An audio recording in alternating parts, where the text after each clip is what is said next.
Hello and welcome to Working Historians, a podcast series where we discuss what historians do with their lives. I am Rob Denning, Associate Dean for Liberal Arts for Southern New Hampshire University's online history programs. In this episode, we continue the series that we started last time on how historians research and write on historical topics.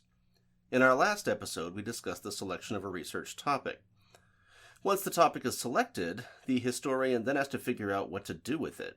And as we will see here, a good research question will excite the audience, but will also help the historian stay on track throughout the project.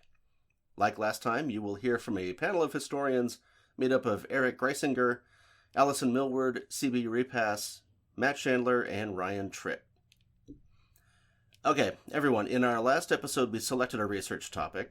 Now let's talk about developing a research question. Before we get into the process, why is it so important to develop a good research question? You want to try and be able to ask a question that's going to draw your audience into your paper, because you're not just writing it for yourself. Yeah, you're writing it for me, your instructor, but I think you want to be able to come up with a question that you personally want to know. You want to know the answer, because that's going to prompt you and motivate you to continue to do your research. But it should also be something that can be proven. That research question is going to turn into a research argument. So let's find out what's your interest first, and come back to me with your interest. And then we're going to formulate your question to make sure that it can then become a statement. It can then become that argument statement. Yeah, it's the question's kind of the blueprint for the thesis. It's a loose thesis in many ways, and it will guide kind of your idea to that academic argument you're ultimately going to have to make to the audience or to the board or whatever it may be. So it's the initial stage. It's like a first draft of a book in many ways. And it can be revised. Got to be sure to tell them you're not stuck with this question, because as you continue, you're going to tweak it, because you're going to find out, oh, that doesn't work at all. But this does, and it's still the same direction, just a little different angle. It can't be a yes or no question fundamentally. You could try it that way, but if it's a yes or no answer, it's possible, but I think you're creating more of a burden for yourself than a boon. Well, yeah, because if it's a yes or no question, okay, what are you going to say for the remaining 15 pages? Right. I mean, you could back it up with further evidence. Yes, yes, yes, yes, yes, yes.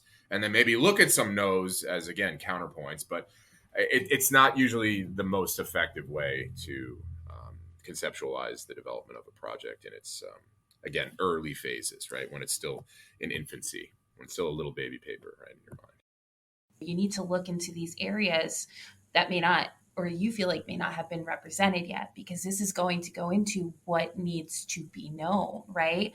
Once you've decided that, oh, well, I've got this history on this, for example, but I still don't see this perspective, then you're saying, well, this still needs to be known. And I think especially like, let's say if we are doing capstones or whatever, that's really important for a student to be able to say in their thesis, in their project, this question, I'm asking this question because I still believe that this is not represented in history to its fullest extent. And this, after all the research I've done, or preliminary research I've done, this is the thing that still needs to be known.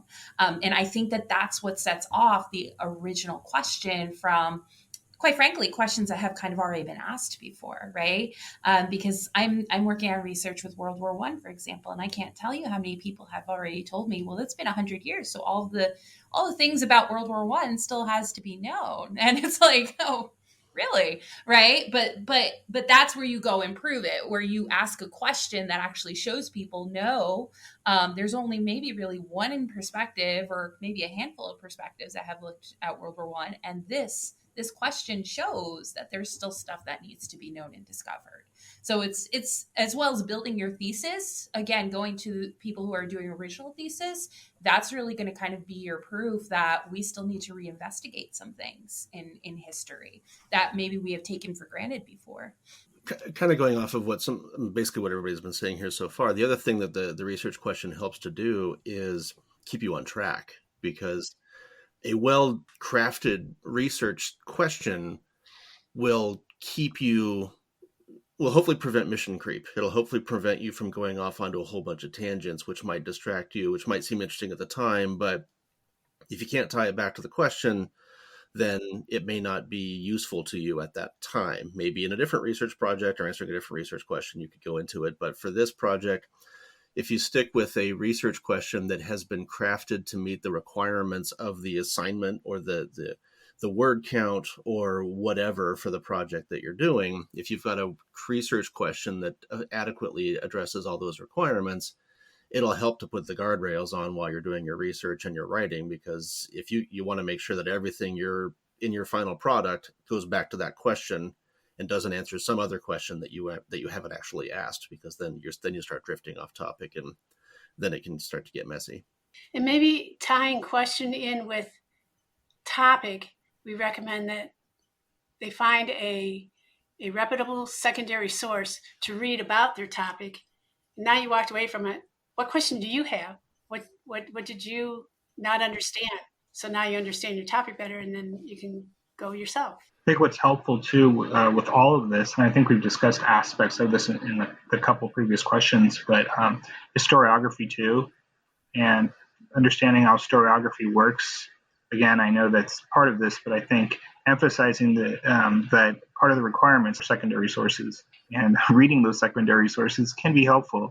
And you can pose new questions based on new research, or think about a topic a different way, and then aim for balance between kind of overarching approach to specificity and precision, and noting the subjectivity and all of that. Yeah, and so we'll talk about secondary sources and primary sources and all that in the future. But I do want to also emphasize something that I think it was CB that mentioned, that the research question is something that you will revisit over and over and refine as it goes.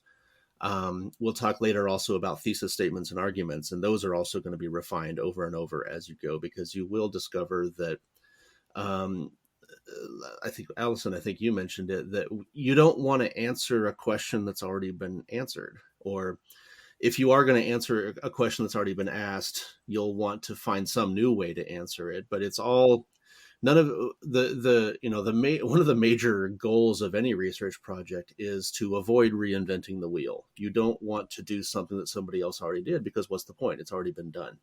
So you need to ask a question either that has never been asked before or hasn't been answered before, or a question that's already been asked that you're going to answer in a new way because you have new sources, or you've uncovered something new that allows you to contribute something new to the conversation. Because again, you don't want to reinvent the wheel. There's no point in that. That's a lot of wasted time and energy if all you end up doing is saying the same thing that somebody else already said. I think that the way you have to frame it is actually best explained simply by the Chicago Manual of Style. I want to pick a topic that focuses on this. My goal in pursuing this topic is to understand that. Therefore, I can offer conclusions that solve that problem. So picking a research question is actually not as straightforward as it sounds. And I often suggest thinking of a number of research questions at first that you can look at. And there's a potential then to look at those different research questions and see which of those is going to be most fruitful in terms of identifying resources. So you might have the most fascinating question ever, okay? But if there's insufficient material for you to then back that up in terms of the development of your thesis, because remember, the goal of a research question is to flip that around into your argument. So you're going to answer that research question with an argumentative, structured, concise statement, right? So if you don't have the material to back that up, and if you can't answer that question, it's not the research question, and you move on to a different one. And that's incredibly frustrating for students and professional historians alike. We might have the best idea for a paper, but if we can't answer the questions with source-based evidence, we simply cannot develop that into a paper. And that's very, very frustrating. And I can probably count a dozen times when that's happened to me, and many more times happening, particularly in the capstone. Someone has a wonderfully creative idea, but it's just not possible to develop into a paper. But one thing I do, not everyone agrees with me, and that's fine, But I do think developing a paper around a core counterfactual research question is a mistake. I believe that and I know some historians that dabble with counterfactualism, the what ifs, and some actually embrace them outright. I do not personally. So for me, there are too many unresolved questions in history as it is. So starting to play around with questions, the most obvious one is Man in the High Castle. If Germany and Japan occupy the United States in the post-war period, what does that look like? We have no idea, right? And I think the historian's job is to demonstrate what did happen, what the human experience was like at the time. So again, if the research question is not grounded in something that can be demonstrated with core evidence that we deem to be historically factual, you move on to a different question. That's why I like to suggest maybe come up with 3 or 5 questions, and then from there we can whittle it down. And then from there, again, we can really hone in on 1 or 2 that will become the foundation for a larger piece of scholarship. And that would be the same for a 5-page paper or a 150-page paper. It would depend. Maybe if you're developing, say, 125 to 150 or longer, you probably want a few more research questions to guide you. For a shorter paper, you probably want maybe 1 core, really strong research question. And there are step-by-step ways that we can develop these questions. And what we're trying to do here at SNHU anyway is incorporate this into demonstrating, for instance, how students craft proposals for papers, right? So one way to think about developing this is to propose the idea of your research question and try to see if that resonates with an audience. It could be your teacher, it could be your friends, it could be your parents, it could be whomever you trust, right? And it's also a good idea when developing a research question to talk to somebody who might actively disagree with you. So you can then get a counter question that then you might want to answer. Yeah, who's your audience? When you when you design your question, who are you going to present this to? Definitely, and in some ways, a research question is kind of a deceptively simple thing because there's actually a whole lot of baggage that goes into it. Yeah, what is the existing historiography on it? What's already been done on the topic? What hasn't been done on the topic? Who are you writing this for?